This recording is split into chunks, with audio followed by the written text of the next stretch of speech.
আসসালামু আলাইকুম বন্ধুরা, কেমন আছেন সবাই? আশা করি সবাই ভালো আছেন, আমিও ভালো আছি। আমি কালকে অনেকগুলা কাপড় ধুয়ে দিয়েছি, এগুলা ব্যালকনি থেকে আনতে মনে নাই, চলুন নিয়ে আসি।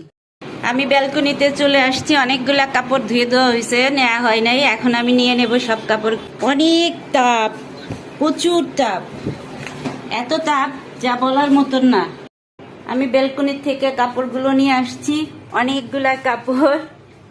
কালকে রাত্রে আর মনে ছিল না উঠানোর জন্য, এখন এখানে ভাস্কটিও করতে ইচ্ছা করে না। অনেকগুলো বিছানার উপরে রাখলাম, একটা একটা করে ভাঁজ করে রেখে দিতে হবে, আর যেগুলো আয়রন করার দরকার সেগুলো আয়রন করতে হবে।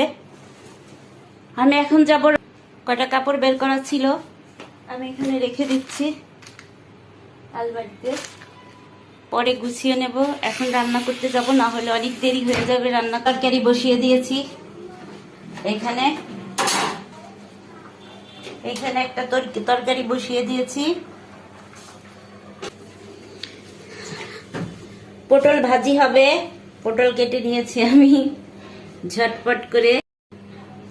আমি এখানে পটল কেটে নিয়েছি, পটল ভাজি হবে। ওইখানে তরকারি বসিয়ে দিয়েছি,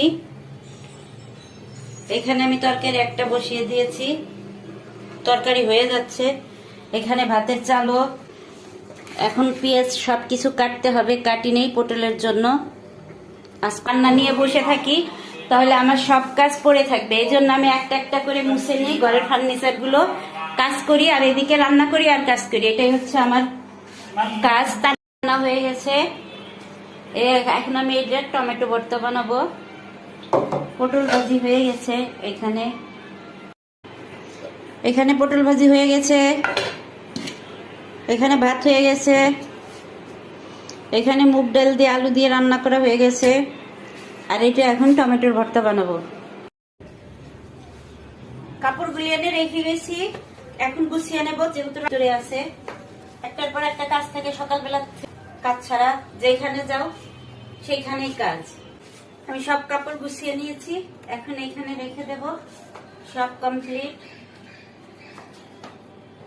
আজকের মতন, এখানেই শেষ।